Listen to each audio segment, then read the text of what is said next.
Good morning, everyone. Welcome to this Saturday morning show. And today we are going to be discussing tenants moving out, which is quite a relevant topic, I think, it's always relevant. To be prepared. And we're going to talk today about some words of advice before you think about renting your property too fast and that period in between it, and also that period leading up to the tenant moving as well. I think there's preparation and things you need to have in place to make sure that goes smoothly and it's dealt with correctly. So that's what we're going to talk about today. Jim, you'll have a lot of experience of maybe the lead up to a tenant leaving and then after that as well, obviously over the years. Yeah, I think it's safe to say that the one thing you should always check with your tenant is, why are they moving out in the first place? Why they're leaving? Yeah. Because I'll be honest, you don't want to lose a good tenant. You never want to lose a good tenant because they're looking after your house, they're paying their rent on time, they're not antisocial towards your neighbours, and everybody's happy as a result.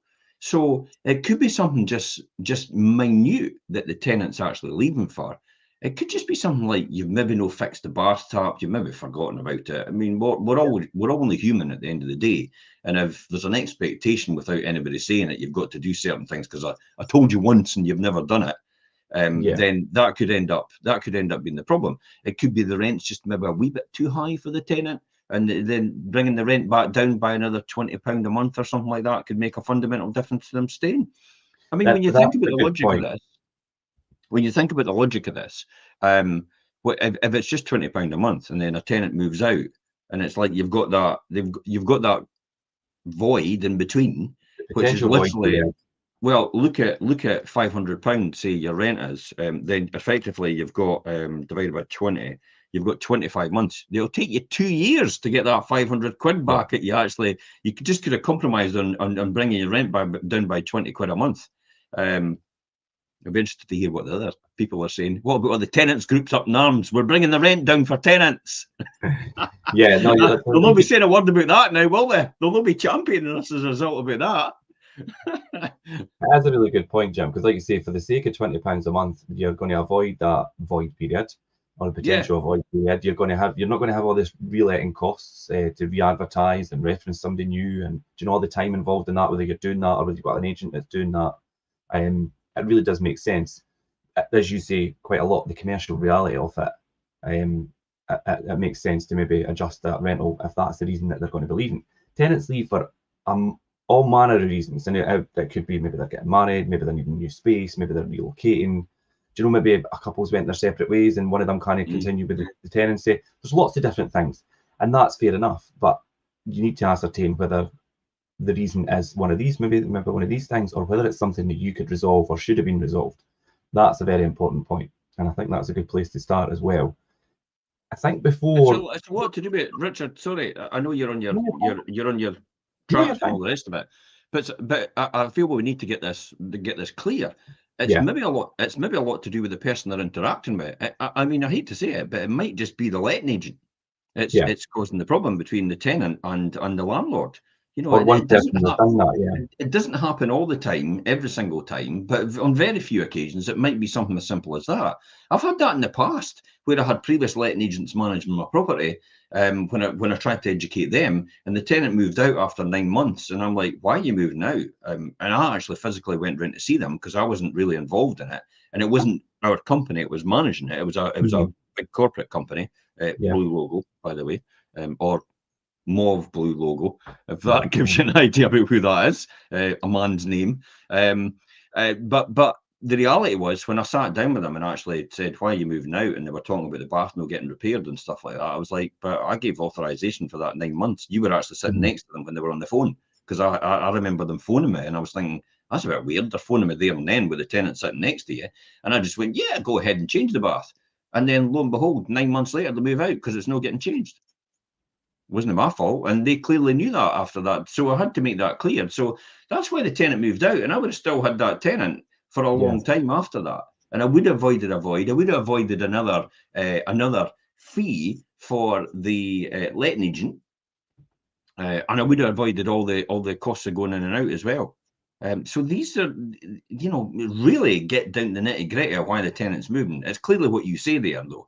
If it is the fact that they're maybe getting married and they're moving into their partner's property, They're needing that bigger space because they've got extra family, they've got a baby on the way, they're maybe just they're relocating for another job, or going to another area because it suits them, for maybe relatives are there, because we get that quite a lot with people coming to us from down south because their relatives are living with us already, so therefore they all like what we do and how we look after them. So it's like, well, why not just come and live in Jim's stock or Fife property stock, because these people look after us all the time, and as well as the inevitable. Sometimes you're right, people are going their separate ways, and it's unfortunate. And things, and it happens. Yeah, I often, in the past, I've often said, is it salvageable to some of the tenants, and when I used to get involved in it, I used to say, is it salvageable? Do you think you'll ever get back together? Do you think this is something it's just going to be a temporary thing? And more than often it is. Because I've had it in the past where, and you probably had it as well, Richard, where, the one tenant moves out and one tenant stays, and then they're going, look, we're going to have to give up the tenancy, and then miraculously 2 weeks later they're back together again. Yeah, and it's like I knew that was coming, by the way. so because I usually give them the solace and the fact that most people, look, you'll find your way forward. Don't worry about it. It'll work itself out. It's because they've maybe been open enough to explain to me what's going on, and it's like, no, this will work itself out. Don't worry about it. Don't prod that wound so hard at this point in time, and you'll probably see things. You'll see light at the end of the tunnel, and you'll more likely get back together. And lo and behold, they're back in the tenancy again. Now, the object of the exercise really wasn't to keep them in the tenancy.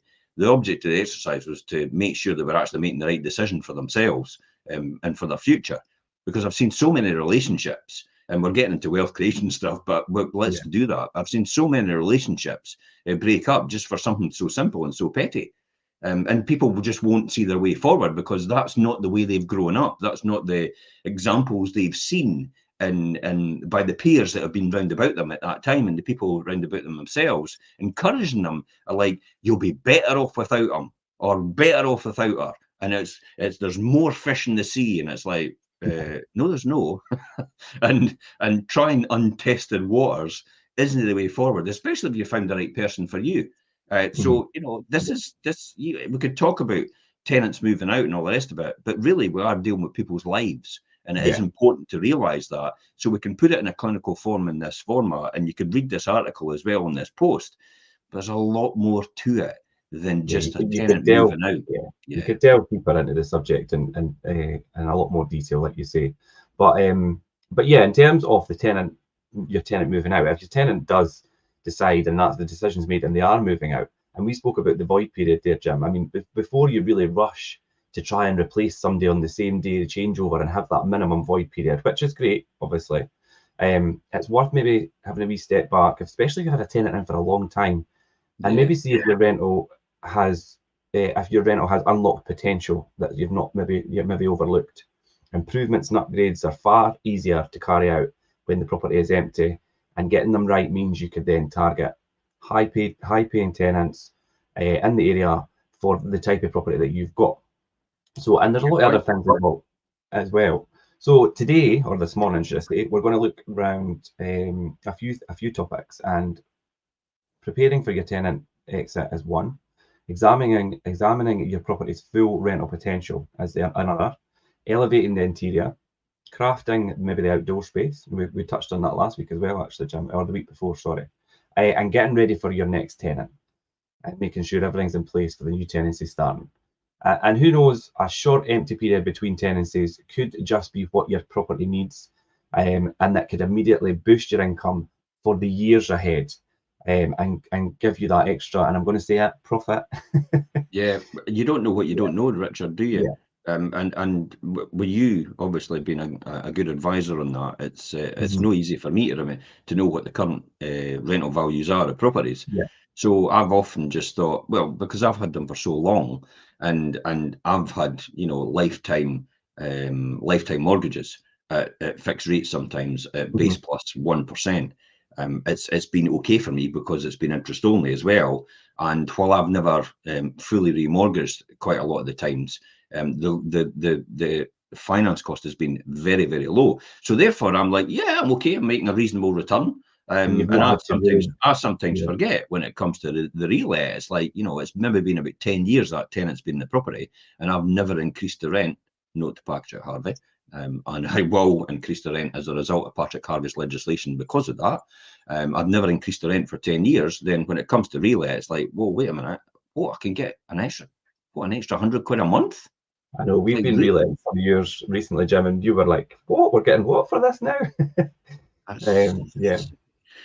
I mean, I was going to say it's crazy times for rental values, but it's not. It's still proportionally the same in terms of the affordability as it was 20 years ago and as it was 30 years ago.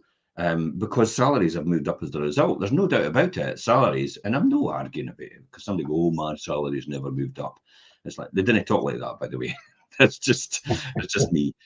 My salary's never moved up. Somebody says it's like, yeah, that's maybe your salary, and that's up to you individually. But on the whole, it's a government statistic that salaries have moved up significantly more than inflation over the years and over the last year as well. Therefore, and over the last 20 years, salaries have actually doubled, and that's statistics as well with the government.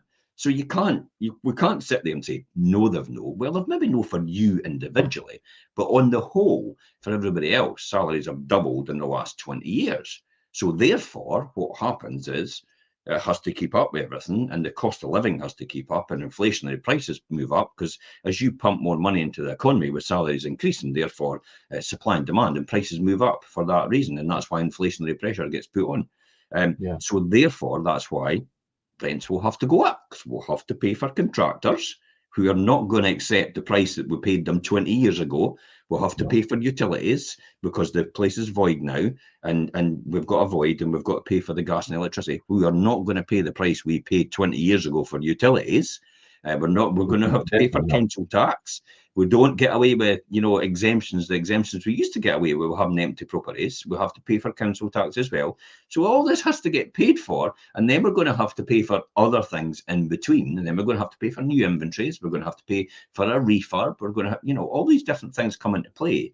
So, quite rightly, that the tenant needs to be, the rent needs to be realigned in terms of the rate return, or sell the property and just put the money in the bank. If that's the case, if that's what everybody wants you to do, then we'll have no properties for anybody to rent in the whole of Scotland. Therefore, 340,000 families will be displaced.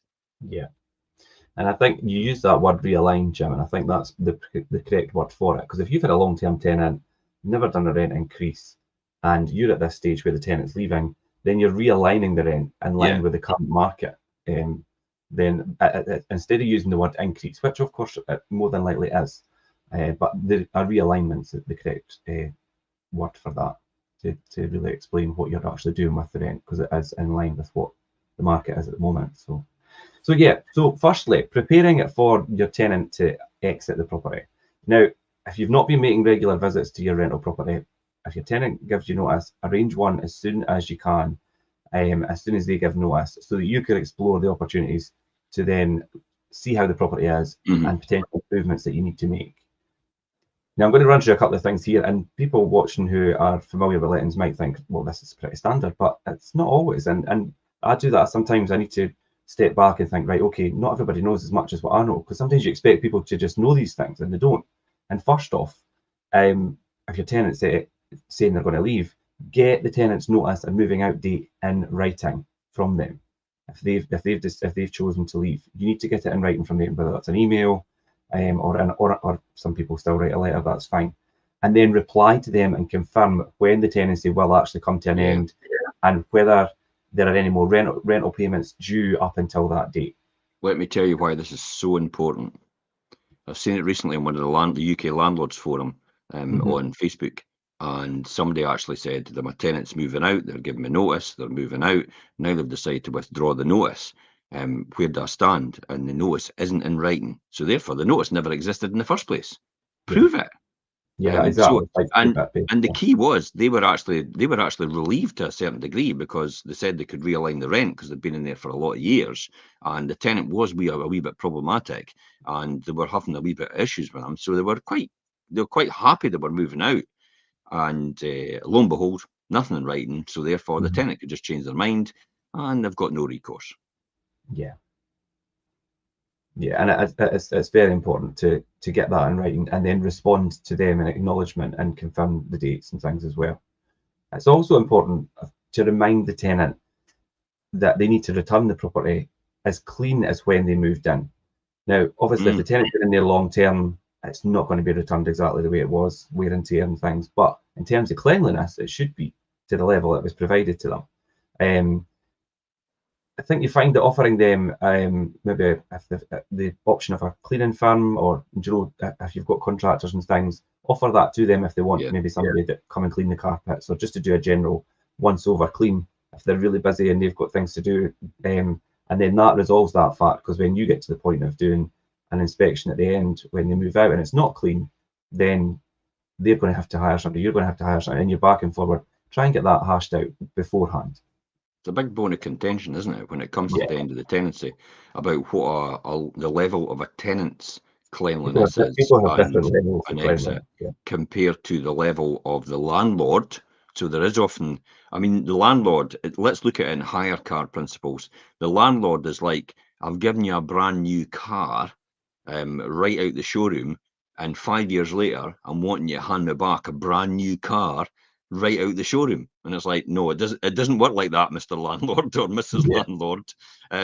It's like, it's minus normal wear and tear. And there's good guidelines on the Scottish Association of Landlords website. There's also great guidelines on the Safe Deposit Scotland website as well, about what constitutes normal wear and tear. I mean, any tenant, any letting agent worth their salt would understand what really constitutes normal wear and tear as well, and be able to advise the landlord to head anything off at the pass, if that makes sense. Because when they get it back, if you've not briefed your landlord on what is normal wear and tear, and you've not briefed the tenant on what is normal wear and tear and acceptable wear and tear, then both parties can have a real conflict when it comes to deposit resolution. And that's where a lot of conflict lies between a letting agent and a landlord, and a tenant and a letting agent as well. So it's heading these things off at the pass and being able to send people the right documentation and the right advice about what each party should be doing when the tenant actually moves out and you expect the property back. On that lead up to them actually leaving, we do end tenancy checklists, and we send them that so they could go through and check that they've done everything. And do you know that, so they know what they're doing, we know what we're doing, and the landlord knows what to expect. That's definitely so important. Arranging that final checkout inspection so that you could meet the tenant at the property, go through the inventory, check things off against the initial condition and what it is like then, and then that way you could return the security deposit. I mean, ideally, if everything is okay within the 14 days, or then if there's disputes or you need to provide estimates and things, and then propose an amount maybe to retain to rectify things, and that all goes through Safe Deposit Scotland and the adjudication process. The tip I would give, obviously, is to do at least maybe 2 mid-tenancy inspections every year to monitor the home, manage the build-up, and have a ready-to-go list of maybe profit-boosting ideas when the opportunity comes that the tenant leaves. You're like, right, okay, well, we could do this, we could do this. So yeah, inspections are really important, and let's say ideally 2 per year. The 2 per year is actually an advisory note, I suppose. And I think the difficulty, and I've always had a bone of contention about inspections. I understand why they should be done and how they should be done, but sometimes in the past I've had letting agents previously, and this is experience then talking for that over the last 30 years. I've had letting agents previously actually talking about doing inspections as if it's like your mum coming round to the house and then telling you should be hoovering that carpet, you should be dusting these tables, and you should be mowing your lawn and cleaning your kitchen and not leaving any dishes. It's like you start to a lot of landlords, self-managed landlords, which is quite a lot, by the way, actually want to put their own beliefs and their own living standards on their tenants' situation. And it's like, no, you're not there to tell people how to live their life. You're there to rent them a house. You're there to make sure it's wind and watertight. And in return, you'll get a rent paid on time, you'll get them looking after the house, and you'll get them a tenant that's not antisocial as a result. That is your obligation as a landlord. That's all. You're not obligated to tell them how to live their life and how to run their life. That's not what we are here for. We're here to rent them a property. This goes back to the Antisocial Behaviour Act, doesn't it? Where a lot of people think that we should be responsible for people's behaviour. And it's like, sorry, I'm either you get pulled into the social work. You get pulled into the social I'm work. their parents. I'm renting them a house. Yes, I'll make sure if there's something that comes up, for example, if a crime reference number is issued and the police have looked into it, or the antisocial behaviour team at the Fife Council have issued it, and they've come to us and said, look, we've got a problem here, yes, we can take action, but we're not there as the first port of call to say, oh, go and sort that person out. Because you would never do that if the person owned the house themselves. No. You would go to the normal procedure. You'd go to the police, or you would go to the antisocial behaviour team at the council. You go to a mediation service. So that's not what we are. We're renting them a house and looking after the tenant. We're not there to do that unless these bodies come to us and say, we do have a problem. Fantastic. We can help you deal with it. And we can't enforce anything on people or have any jurisdiction over people. Like you say, if it's not been reported to the police, we don't have crime reference numbers and we can't follow up. Unfortunately, the no-fault eviction's been taken away from us, Richard. Yeah. And the no-fault eviction was always the last line of defence for me, personally. I didn't want to get into conflict with the tenant, but I knew the tenant was in antisocial behaviour. I knew they were causing problems with the neighbours, and therefore it was easy for me to do no-fault eviction, end the tenancy, and say, look, we're just going to end the tenancy. That's it. Get the property back, get the tenant out, job done. Now the legislation protects these people and keeps them in the property and causing a problem. And we've had that recently. Let me give you an example. One of my properties recently, where they're threatening an 80-year-old man downstairs, we've decided to evict the person, and the council officer at Fife Council, the actual housing officer at Fife Council says, no, you stay put for as long as you can until they get a court order to put you out.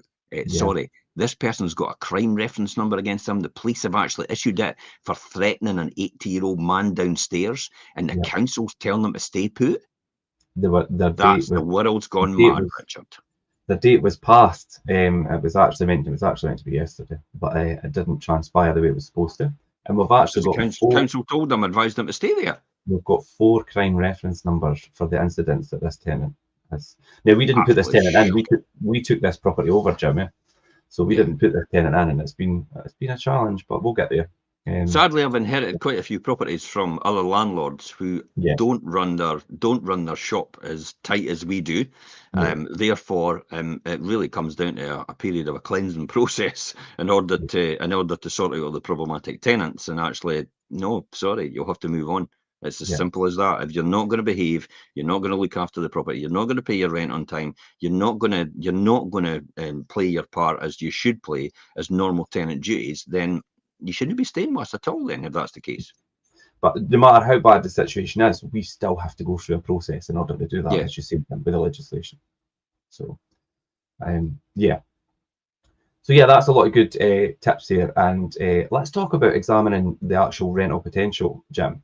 And if you've had the same tenants for a while, you probably have the opportunity to significantly increase your income, given how much rents have risen over the last few years. And obviously, we're now at that point where the legislation is now gearing us towards and telling us basically to increase rents on an annual basis.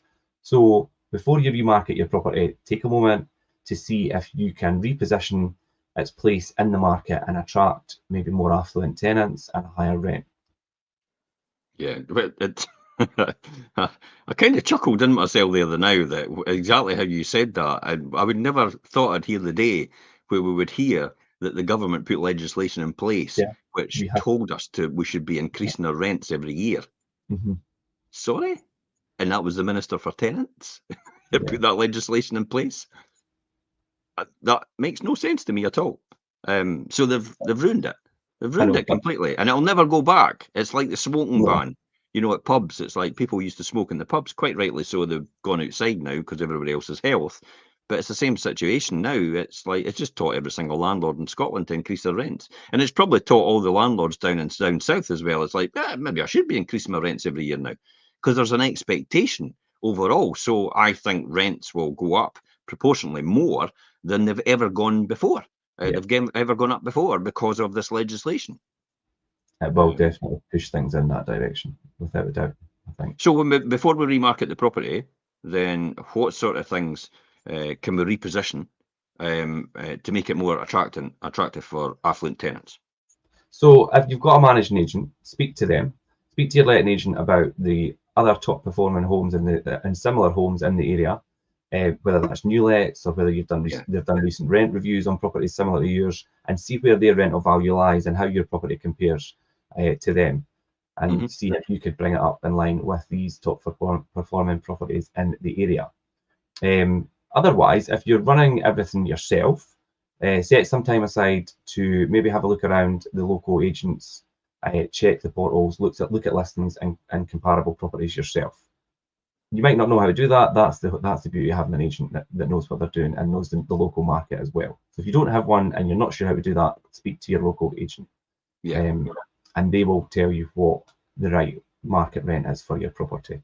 Either way, explore the existing or potential demand for upgrading specifications from high earning professional tenants with maybe a bigger budget for a superior home. Do you know, if you're going to put a lot of money in and turning your property around and getting it to a higher level, then look for those kind of tenants that you're going to attract, that are going to pay that higher rent. Okay. My advice to this then is, and you know, take this tongue in cheek. You can't polish a turd. Okay. And so why do I say you can't polish a turd when it comes to reletting your property and actually attracting the right tenants? Because it depends where your property is and what streets it's in and what location it's in as well. You could put a golden bath in, you know, platinum taps and stuff. You could put the best top quality kitchen in. But if that area isn't the most desirable area for people to live and attract maybe a different type of socioeconomic group, then it's the old thing about you can't polish a turd. It's like, you know, play to the market you are. It's like fine dining trying to sell their service in an area which is just basically burger and chips. It's like, no, it's burger and chips, so make the best burger possible. In that area. And it's like, you know, whatever you've got in your house, you know what market it fits to, but just be the best from everybody else. And I do mean mid-range kitchens more than likely, you know, nice white bathroom, and possibly your painting is your grey look. I don't know if there's anything different just now. It could still be magnolia and white walls and white ceilings and all the rest of it, or whatever you want to do, just as long as it's nice and fresh for someone moving in. If you're in your yuppie urban, socialite area, which are social climbers and stuff like that, then you might want to put in a higher standard kitchen, a higher standard bathroom, but then you'll attract a higher standard rent as well as a result of that. But there's only a finite amount of money you can make in a certain area in terms of the rental value, and you'll know more about that, Richard, anyway, and you'll be able to give people the right advice on that. Yeah, and also, I mean, given how many tenants there are right now and people looking, it's really worth targeting the best of the market and things as well. And it also keeps your property up with sale values, which gives you that optimum capital growth and things as well. Yeah. Definitely. Well, capital growth is actually is one of the most important things to a landlord's portfolio. Most landlords now, and I've seen it and I've heard of it in Australia, where a lot of landlords actually run their property almost like break even or even a loss because they rely on the capital appreciation. Capital growth. I'll be honest, people did that before the credit crunch and they're no longer here. So you've really got to think about, you've really got to think about the day-to-day expenses being covered and being able to weather a storm if anything comes along. Now, I'll talk about weathering a storm quickly, because if you can see right now where America is, they're talking about base rates, the Federal Reserve, possibly. This is JP Morgan, the head of JP Morgan, talking about base rates going up to 8%, because inflation's gone from 3.2 to, I think, 4%. It's gone up. or thereabouts in America last month, just announced. Mhm. So inflation's gone up. So is inflation going to go up in the UK? It's like, you know, but we've got to and then that means the Bank of England won't actually reduce the base rates as a result. So these have and therefore your mortgage won't come down, and therefore you're going to have to find money from someone else. And then if you've got rent controls in place, which are here to stay in Scotland, for example, then how are you going to weather a storm? Yeah. So that's why it's so important to make sure that you've got enough margin to weather any storms and put aside money for a rainy day, and also for refurbing the property over maybe the 5 to 10 year period that you've got. Yeah, you're absolutely right, Jim. I mean, capital growth is important, but think about the cash flow and having a reserve and a fund there to tackle any challenges that may arise. Because a lot of people run month to month and just think it's fine, and don't put aside or leave their cash flow that's coming in, and they'll maybe use it for other things and not reinvest it, or not put it aside for reinvestment into the stock, or for like you say, if there's any changes. There's no surprise they've only got one property.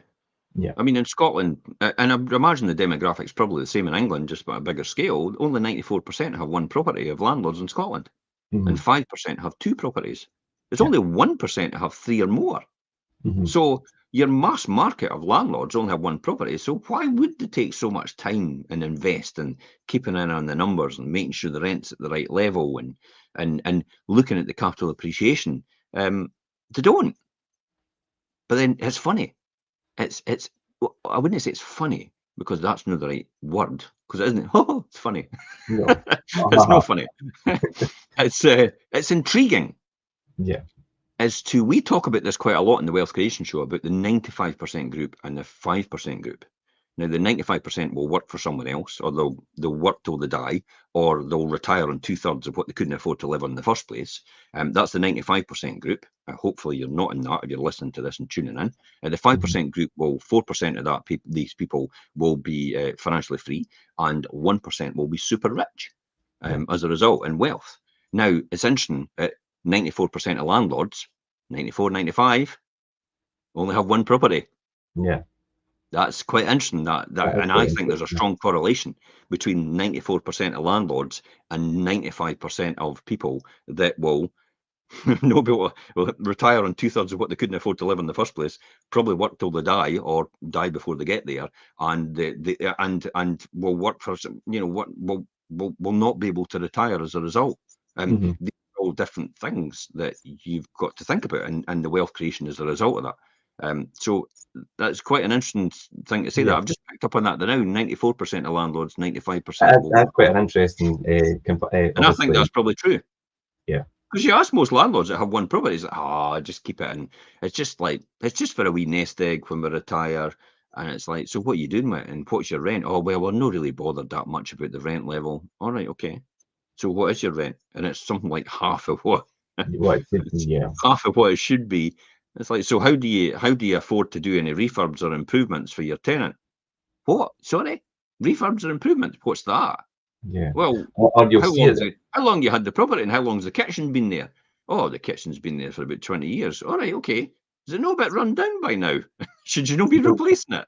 Well, we can't afford to. We can't afford to replace it. As the next phrase. It's like, well, no wonder, because you've literally been charging half the rent, and it's fine. The tenants will get the beauty of half the rent. But I tell you what, as soon as anyone else sees that from any tenant body or anything like that, they'll be down on you like a ton of bricks, saying that you should have improved these. It's like, so where would you get that money? Oh, well, I'd have to pay for it myself. Well, there you go then. So that's why you have to be able. That's why you have to charge the right rent.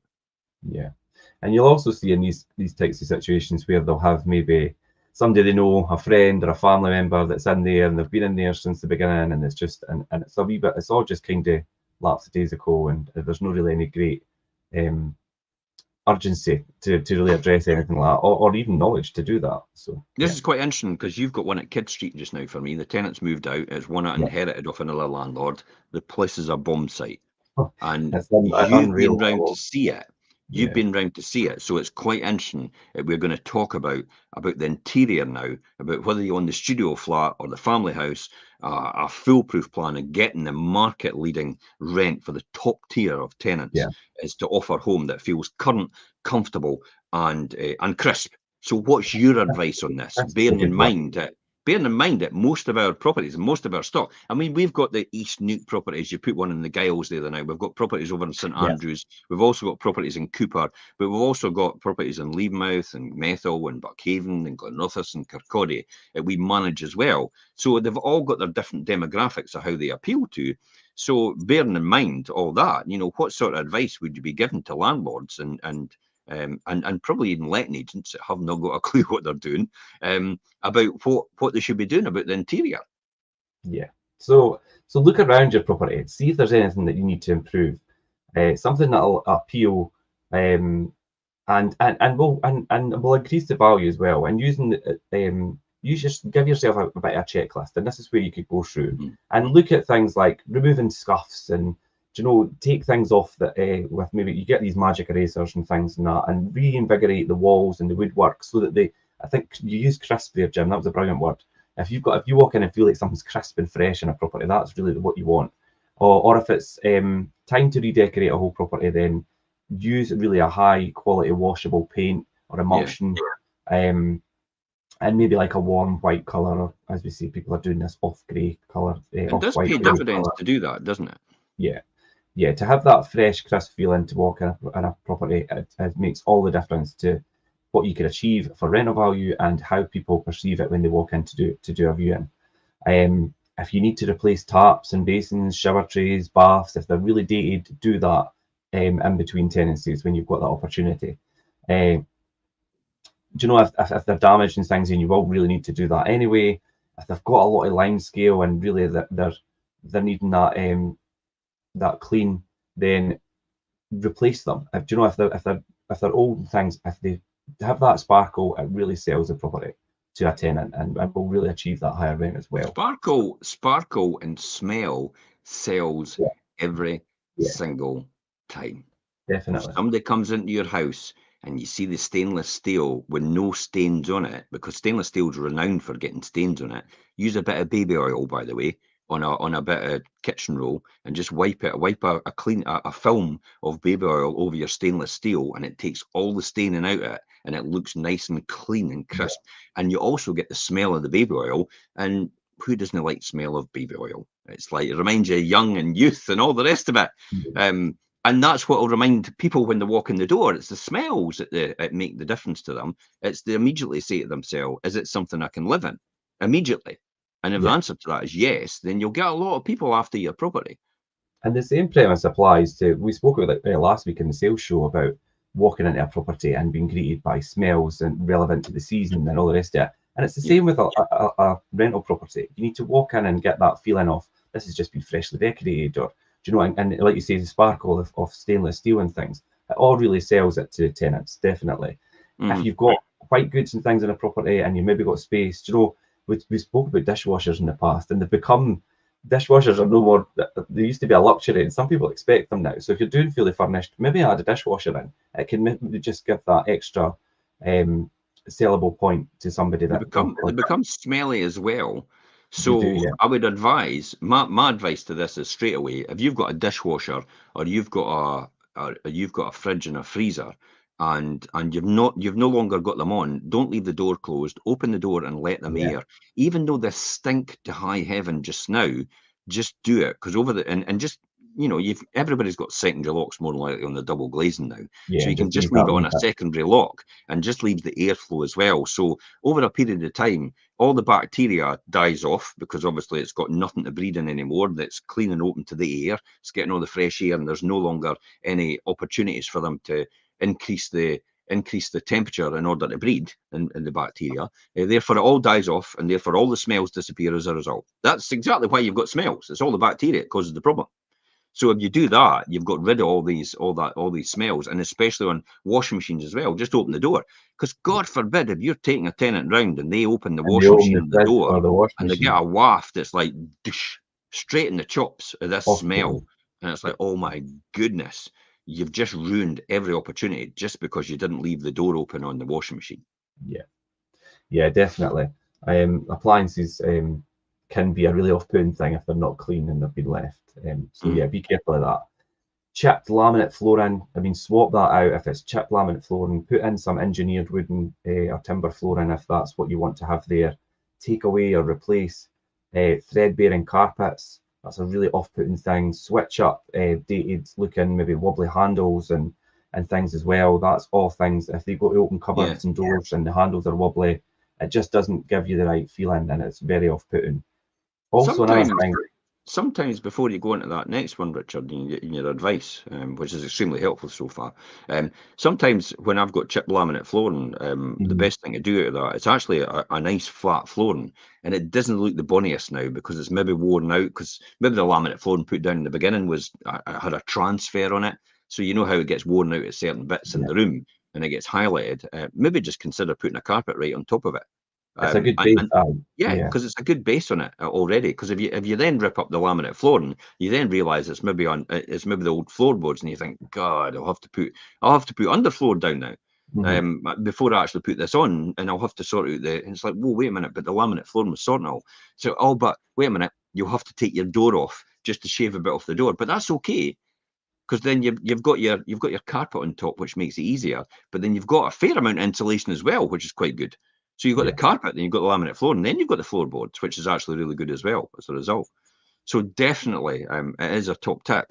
It's just like you, and even when it comes to, for example, a lot of the times we get tiles in kitchens, and we get tiles in bathrooms, and the disruption the tiling, taking up the tiling could cause could be quite catastrophic, and it could end up disrupting the bath and everything like that, and the level between the tile and the bath itself. So there's a big gap in between. So sometimes the tile's flat enough, but it's a wee bit cracked in that, and then you could just put you could just fill that bit, and then put vinyl right across the top of it. And then put a door bar in, and again take a bit off the bottom of the door. So these are all top tips on how you could stay affordable without having a huge major disruption to your refurbishments and improvements. Also, and the walls on and kitchens, if it's a splashback around the worktop or if it's the bathroom, if the tiles are maybe older or some of them are cracked and things, you could actually, rather than take them all off, you could sometimes get away with putting the wet wall over the top and having it all, and it's such a nice clean finish. The wet wall. So I mean, there's always options to do that, and it's cost saving things as well that still give that really good look.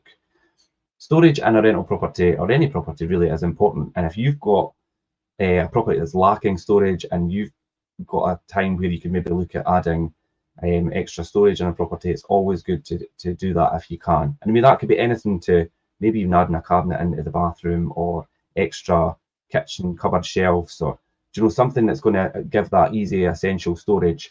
One of the main things people always look for when they're at a property is storage and parking, and it's up there with the most important things that they look for. So if you've got the opportunity to add some extra storage, then do that. You could do that quite cost effectively, and it can make all the difference as well.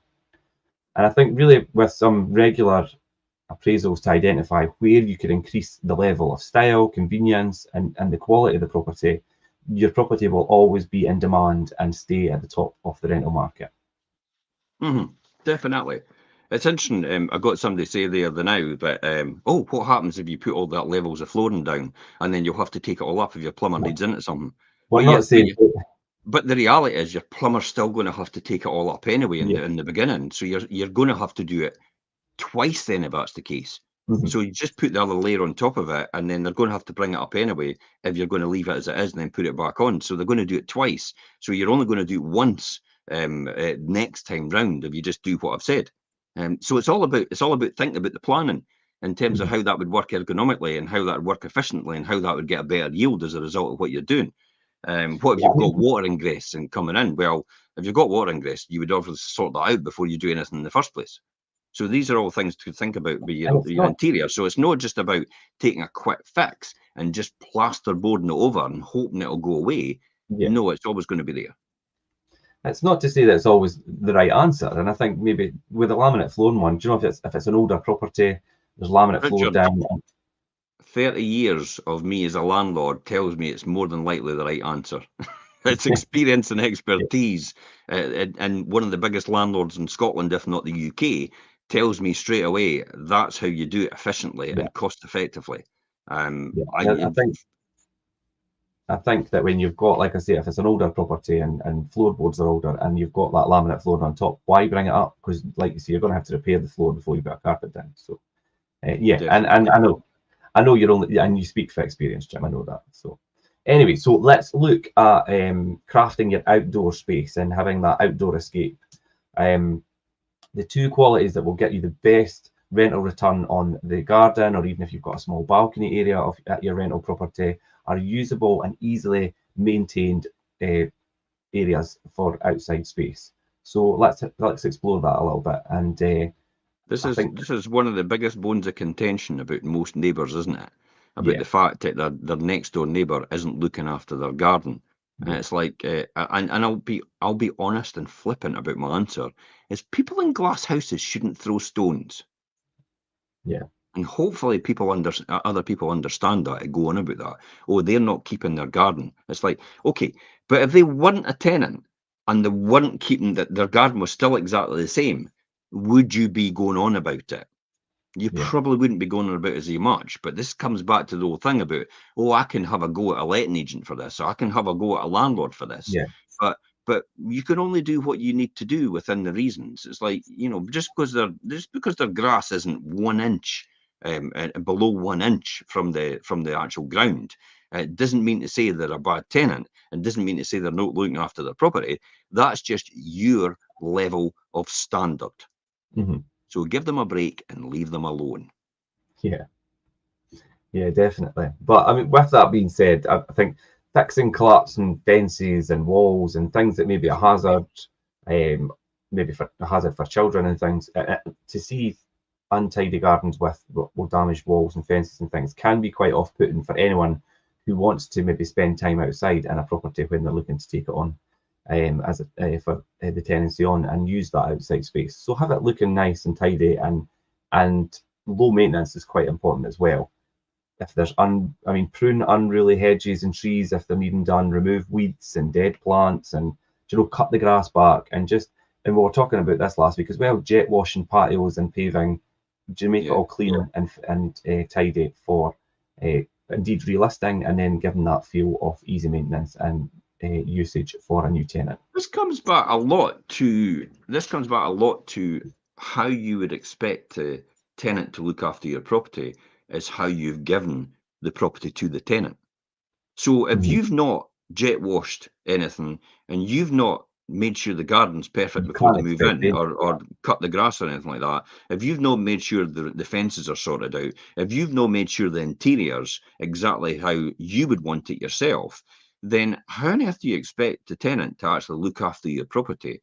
Because there's not an expectation set, and there's not an example set there either about how to go forward with that tenancy. So there's no surprise when you get your property back, it's not exactly like you'd expected it to, because that's how you gave it to the tenant in the first place. So how you do anything is how you do everything. Yeah. That's all it's down to.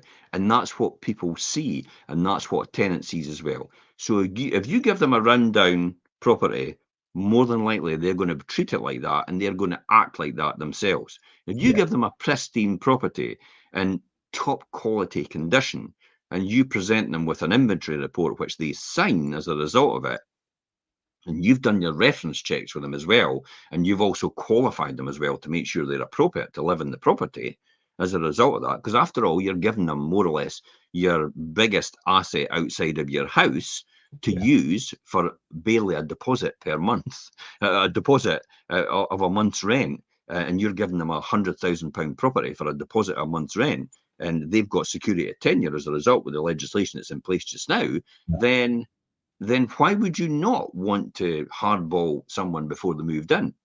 And why would you not want to make sure they're the right person for that property, as opposed to just going, yeah, fill your boots, move in, I'll send you a lease when I get a chance. Yeah, that's not the way to do it. That's what a lot of 94% of landlords actually operate their business. I know. And I've seen how it ends for them as well. Yeah, I've seen how it ends for them as well, because I used to be the advice for the National Landlords Association in Scotland. I used to be on the helpline, and the amount of times I used to get calls and run the local landlords association in Fife, and the amount of times I used to get calls from disgruntled landlords, and it went, well, there's no surprise that your tenants like that, because that's exactly how you treated them. Yeah. Yeah, you're exactly right, Jim. So yeah, and then in regards to outdoor spaces as well, just to round up on that, the installation of maybe lights and things as well. I'd be careful with this one, but if you've got a patio area, or maybe it's just a wee balcony area or something that's really, really dark, you can look to install lights and things. There's lots of different versions now that you could put in place to lighten up that space. Don't feel that a small and dark, maybe concrete yard or that is a bit of a lost cause. You can it can look immediately bigger and brighter by having lighting, or maybe even laying paving or painting the outside walls a lighter colour, just to kind of open that up. And again, it's bringing that fresh kind of crisp feeling back in, but on the outside spaces. It's the whole thing about if you've got a completely dark area and you kind of think to yourself, now it's not going to work for everybody, and you paint it white like snow, it reflects all the light from the sky, therefore it looks a lot brighter. Even at night, you actually begin to see where everything is. So these are obviously the opportunities to do that, but you obviously have to make sure you don't paint your white when it stands out like a sore thumb and everybody else has got a completely different way. It's that old adage about, you notice when all the council houses were bought, when they were sold off in the 1980s, one person had a green house, one person had a yellow house, and one person had a blue house, and one person had a brown house. And it's like, are we in Spain? Yeah, Is this Andalusia? Yeah, well, that's the sort of thing, and it might look great, and when it's sort of abroad in Andalusia, and possibly Morocco because of the weather, but sometimes it just doesn't look the part where you are in Lower Methil, for example. But even like that, like the one that I listed in the Giles at Pitt and Weem, it's got a wee courtyard at the back, and it's painted on 3 sides. One is the original wall, so I don't think it can be painted, but it's painted white, completely enclosed at the back of the building. But it's a brilliant wee courtyard area, but it's painted white to make it brighter. So, and it's a good additional space. Yeah. So, what's things we should be doing now? We're coming to the end of this, and what things we should be doing to getting the property ready for your next tenant? What should we be focusing on? Yeah, well, I mean, lettings law has almost certainly changed since your last tenant moved in. So it's worth to have a quick refresher on and preparations for remarketing your property. Now, confirm the validity of gas search, electrical safety, energy performance certificates. So you could supply them to your next tenant, make sure they're all in date and up to date, and then put the dates in your diary if you're self-managing, or your management company will have this diarised for the renewals of these certificates. Now, that was just some of the certificates. There is more if you wanted to run through that with your agent, or indeed if you want to speak to me, you can. My email and contact details are on this post. Remember that smoke alarms and carbon monoxide detectors must be tested on the day of the new tenancy starts. Now, a lot of people won't do that, and it just is, if you're doing the move-in at the property on the day, just give them all a quick push on the test button, make sure they're all functioning. That's a really top tip as well. So really should you be doing be doing a move-in at the property, or should you be doing it in the office? We do it at the property. Now, there's the odd occasion if people, depending on circumstances, that people do come into the office. But 9 times out of 10, we're at the property. We do a walk round with them. We look at the utility meters. We just go through the general workings of the property. They get copies of all the certificates, test the smoke alarms, make sure all the carbon monoxide, everything's in place. We do it. We have inventories to go through with the tenant. It gets left with them, and they get 7 days to review it, so they could look at it in really great detail. Why do you think it's important to do that rather than actually what run-of-the-mill letting agents do is sign it at the office? Why do you think it's important to do it at the actual property? I could guarantee you, if you do it like that, you're going to have the tenant on the phone within no time with questions or concerns or queries that you could have addressed in person at the move-in at the time. They'll go in, they won't know how to work the boiler, they won't maybe know where the bins are stored, or there's lots of things, and just the general workings of the property, where and that's where you could avoid a lot of teething issues and a lot of back and forward on the phone because it's been addressed at the move-in. I suppose as well, when you think about it, you can show them where the stopcock is for the water. Yeah. You can also, because there's a lot of confusion about, for example, combi boilers. I mean, there is no water tank for a combi boiler. There is no water tank at all. It's just that you switch off the feed to the combi itself, and that's the water done. It stops. Whereas, if you've got a system-fed boiler, then there's another valve that you've got to switch off in order to make sure the tank, so if you get a burst pipe, the tank empties out, and therefore you can't do anything about it. So you need to know where that stopcock is to stop the tank emptying out all over the property as a result of that. So I get it. I mean, it's I asked that question, Richard, because it's something I've always done from the very beginning. It's like it comes back to haunt you. If you don't do it at that time with all the questions about where's this and where's that, and you go, Christ almighty, I could have just you should have gone up there and done it yourself in the first place. That's why. But it saves a lot of time, But I could hear most of landlords, about 99% of landlords going, but I've not really got the time to do that. It's like, well, that's why you should have a letting agent. That's the whole point. But then it's all about getting the right letting agent, because as I said, most letting agents are like, just come in the office, or I'll tell you what we'll do. Student lets are bad for this sometimes. We'll just do it electronically. And you can just come in and collect the keys on the day that you're ready to move in. It's like, well, you're not taking them around a familiarity to show them where everything is. No. Well, the way everything's gone now, we do our tenancy agreements are all signed digitally. We also get emailed all your certificates and everything, but you also get it in hard copy on the day at the move-in as well. So we do both still. We still cover both bases. Also, if you're doing a lot of improvements to the property and things, have a new inventory drafted up with all of the new improvements and the property as it is when it's handed over. Don't try and reuse old inventories or add wee bits in and things. Have a fresh. I was just about to ask that question. should we just reuse the old inventory and score bits out and adjust it? And no, okay. Typically around about £100 to have an independent contractor do a thorough. Why would you not use the old inventory? Because it won't. When it goes to the safe deposits claim process, they will not accept it if it's just been. I mean, they're very particular about the fact that if it's dated with the old date on it for a start, and you've just tried to update it, but they won't accept it.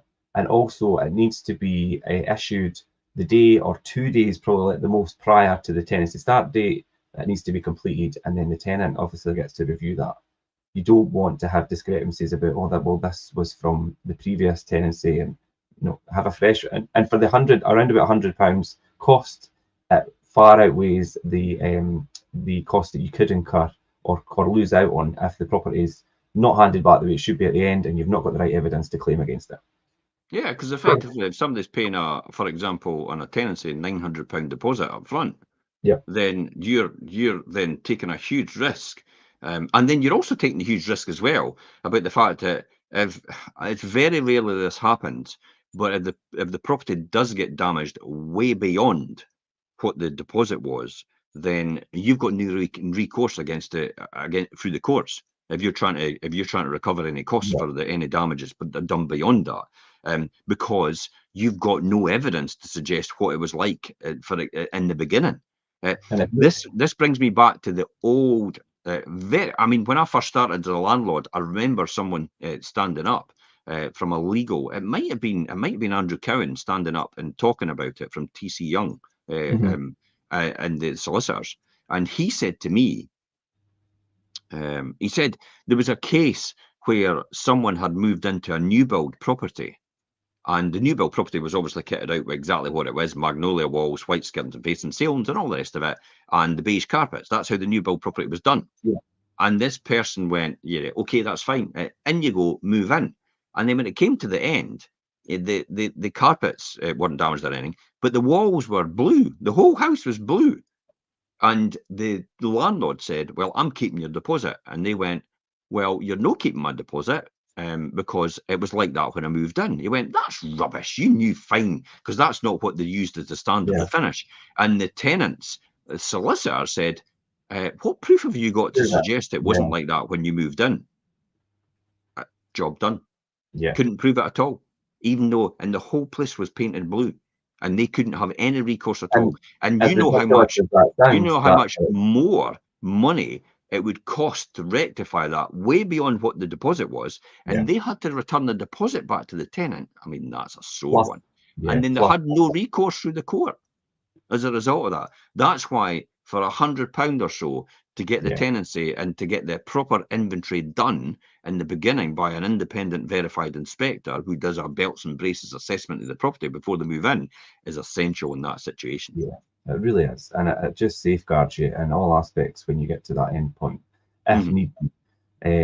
So yeah, and it's so important. I mean, and the thing is, inventories are still not mandatory. You don't need to do them, but for your own, I mean, any good agent will advise you it's definitely the way to do it. And if you're using a deposit, well, you have to use a deposit scheme. They will look for that evidence, and if not, you're on a hiding to nothing to get your deposit back. So it's very important, I have to say.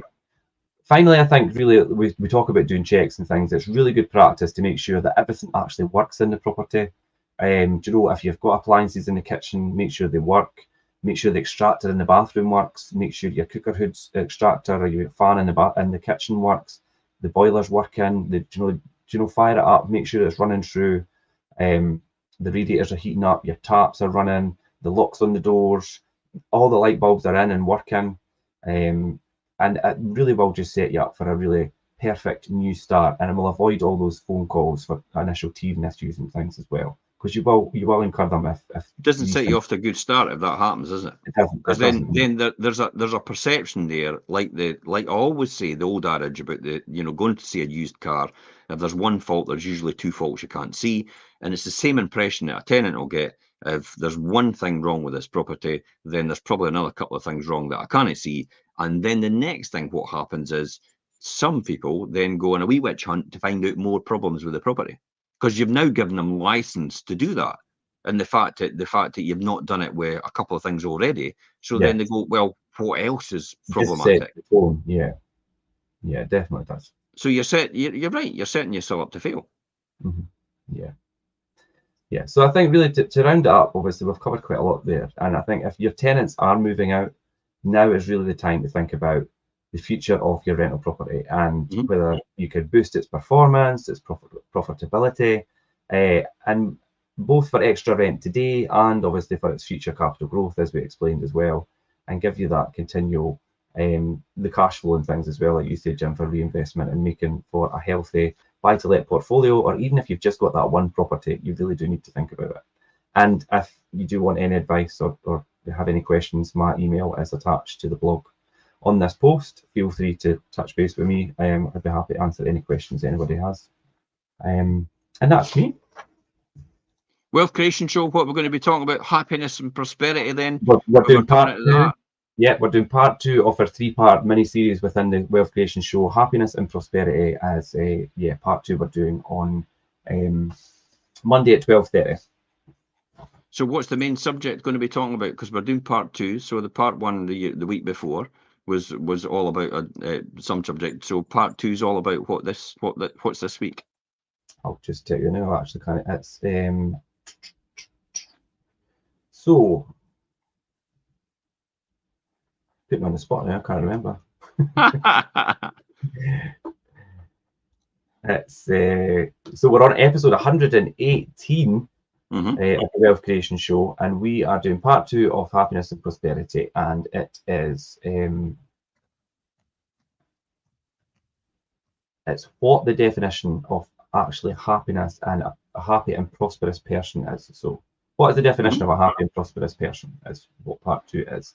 So that'll be quite good. There's quite a lot in there, and we'll do that on Monday 12:30. 12:30, yeah, absolutely. Okay, thanks very much. You'll be doing the rundown tomorrow. Tomorrow night update, Fife property market. I might talk about another couple of things as well at the same time about the economy or how everything's going.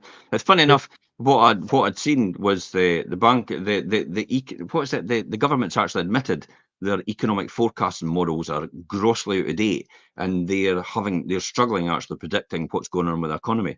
Wait a minute, you should have just spoken to me. Yeah, because everything I've been predicting for the last 4 or 5 years is actually panned out how it should have been. It's like, so I was right. I'm actually better than the government's forecasting model.